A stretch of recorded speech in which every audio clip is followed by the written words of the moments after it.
നമസ്കാരം. കൂത്താട്ടോളം മിഷനിലേക്ക് സ്വാഗതം. കൂത്താട്ടോളം കിഴവമ്പ് Jaihind arts and sports ക്ലബിന്റെ ആഭിമുഖ്യത്തിൽ സ്കൂൾ കുട്ടികൾക്കായുള്ള പഠനോപകരണങ്ങൾ വിതരണം ചെയ്തു. ചടങ്ങിൽ ക്ലബ്ബ് സെക്രട്ടറി നിജിൽ ഹരിദാസ് സ്വാഗതം പറഞ്ഞു. ക്ലബ്ബ് പ്രസിഡന്റ് ശ്രീകാന്ത് എസ് അധ്യക്ഷനായി. Kerala khadi board member K Chandrasekharan ഉദ്ഘാടനം നിർവഹിച്ചു. കൂത്താട്ടോളം പ്രദേശം മുഴുവൻ ശ്രദ്ധിക്കപ്പെടുന്ന ഒരു ക്ലബ്ബ് ഇവിടെ പ്രവർത്തിച്ചിട്ടുണ്ട്.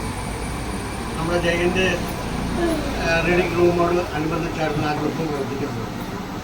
അന്ന് ഞങ്ങളിവിടെ സെവൻസ് ഫുട്ബോൾ ടൂർണമെൻറ്റൊക്കെ നടത്തി നന്നായിട്ട് ആൾക്കാരെ ടൗണിലുള്ള ആൾക്കാരെയൊക്കെ ഇങ്ങോട്ട് ആകർഷിക്കുന്നുണ്ട്. പലപ്പോഴും എനിക്ക് പഞ്ചായത്ത് മെമ്പറായിരുന്ന സമയത്ത് പലപ്പോഴും അന്നത്തെ ഭാരവാഹികളുമായി സഹകരിച്ച് അവർക്ക് പല കാര്യങ്ങൾ സഹായിക്കുവാൻ സാധിച്ച ഒരാളെന്ന നിലയിൽ നമുക്ക് നമ്മുടെ പ്രദേശത്തെ ക്ലബ്ബുകളുടെ അംഗം നിന്ന് പോവുകയാണ്.